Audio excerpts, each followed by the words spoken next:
Hello guys, how are you doing? I'm doing very fine.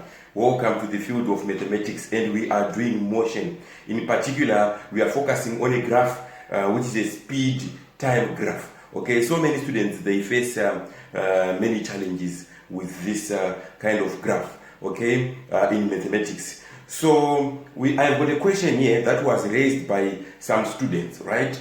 They wanted to get some help on how to solve what has been asked. Okay, so without wasting much time, let's focus on the question, right? And I want us to do it together. All right. So the question is, right, in front of me, there is a graph that is illustrating the motion of an object, right? It is a graph that is illustrating the motion of a particular of an object. So the first question with regards to this graph is that calculate the speed of the car after 9 seconds. So this graph is representing the motion of a car, right? It is representing the motion of a car. So their first question is calculate the speed of the car after 9 seconds, right? So on my horizontal axis, I'm given time in seconds. On my vertical axis, I'm given a speed in meters per second. So they want us to find the speed of the car after 9 seconds. If you look at my graph, right, 9 seconds is somewhere there, right? So I can then draw dotted lines going up until I touch the graph. Then I turn left. Okay, so the value, let me just give it x. We are looking for the speed x here, right? But how do we do that?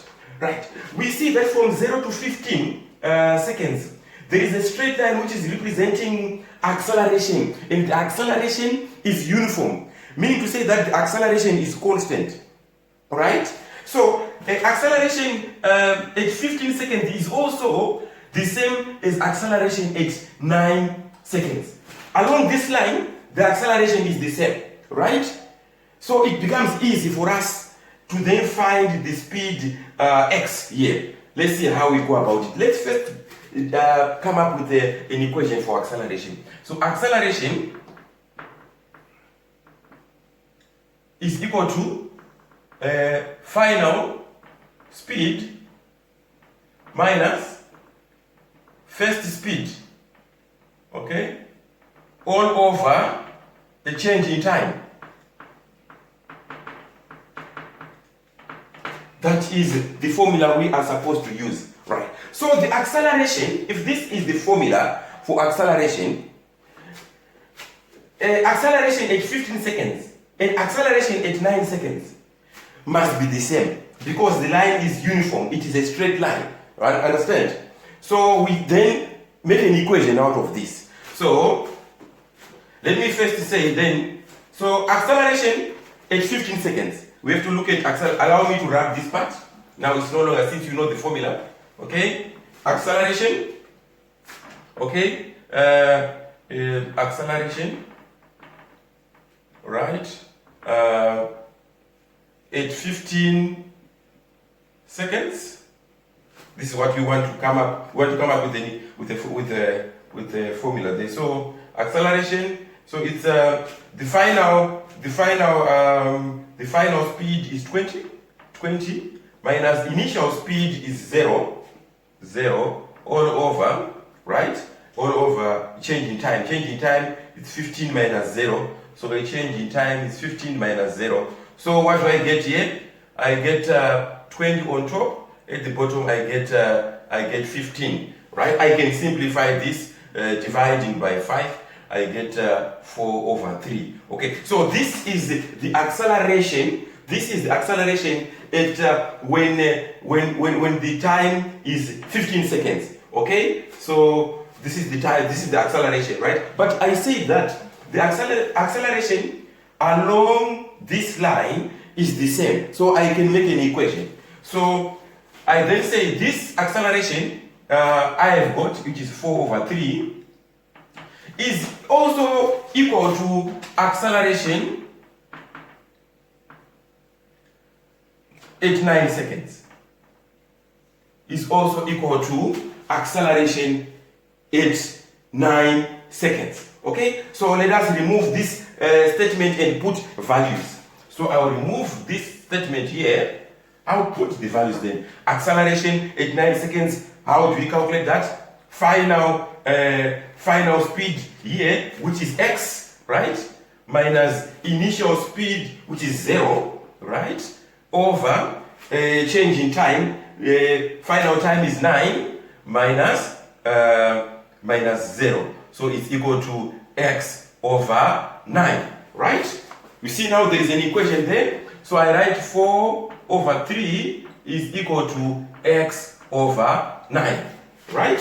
So basically we are now looking for x. I cross multiply. If I cross multiply, allow me to rub the top part here, it's no longer necessary. Allow me to rub this part, okay? So if I cross multiply, 4 times 9 I get 36 is equal to, on the right side 3 times x I get 3x, okay? How do I make x the subject of the formula?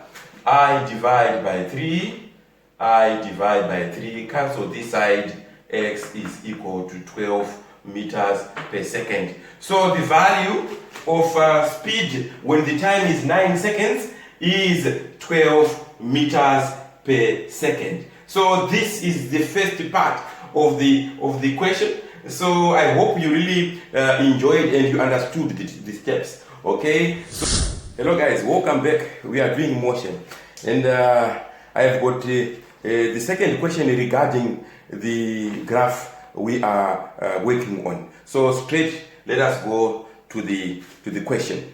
So the second question is, find the value of u, this is u, if the total distance covered in the first 40 seconds, in the first 40 seconds from here to there, in the first 40 seconds is 900 meters. So they want us to calculate the value here, the speed value, which is given as u, right?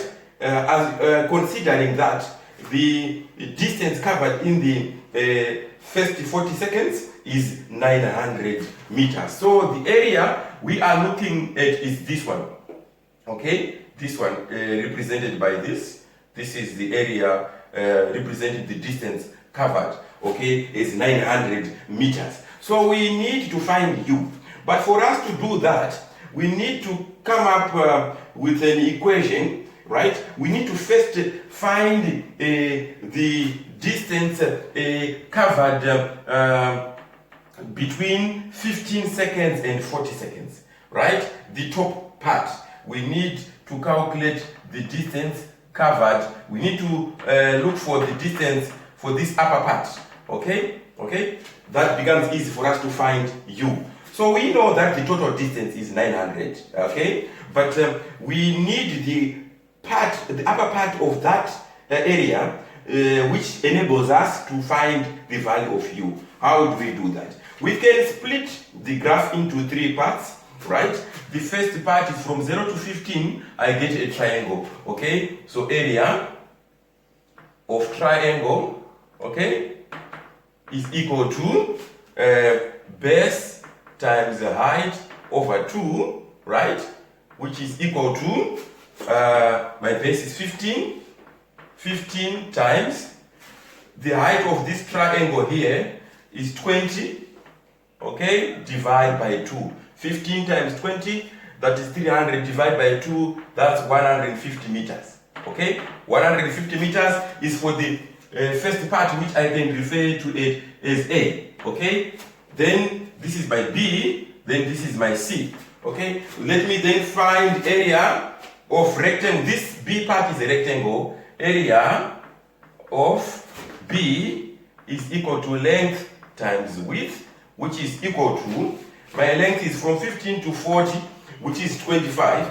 So I say 25 multiplied by my width, which is 20, okay? I get a distance of 500 meters, okay? Right?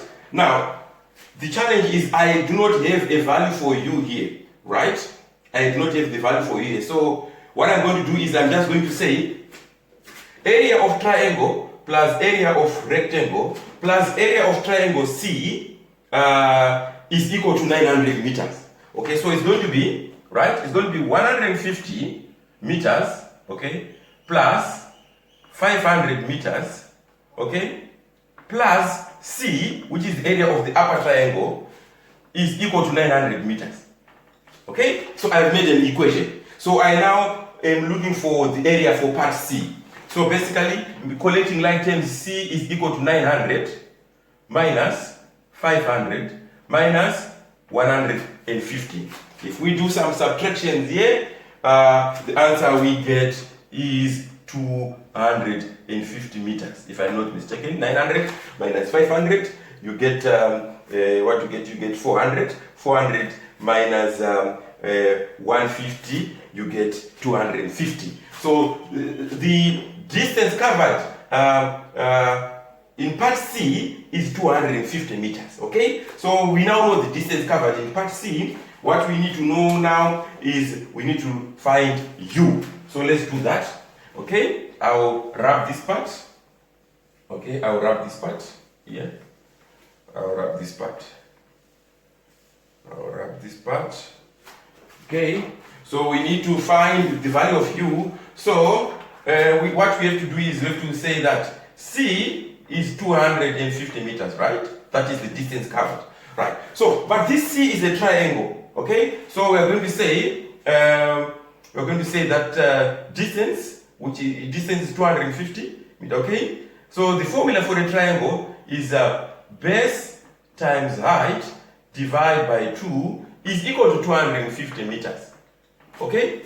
This, if you know the area of this triangle, that becomes the distance, okay, of that part. So the area of the triangle is given by base times height divided by 2. My base from here to there is 25. Okay? My height, the challenge now is the height I do not know it, so I'll just put h, okay, over 2 is equal to 250. Okay?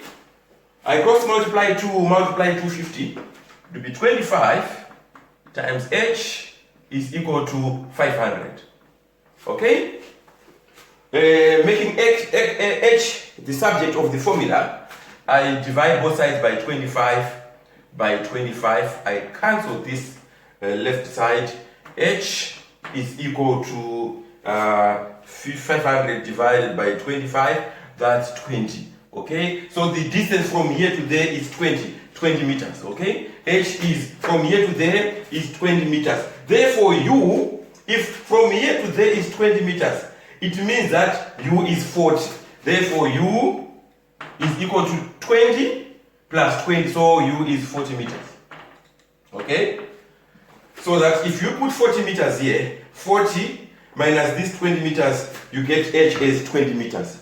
So in simple terms, basically, so we have to then put here 40, representing U.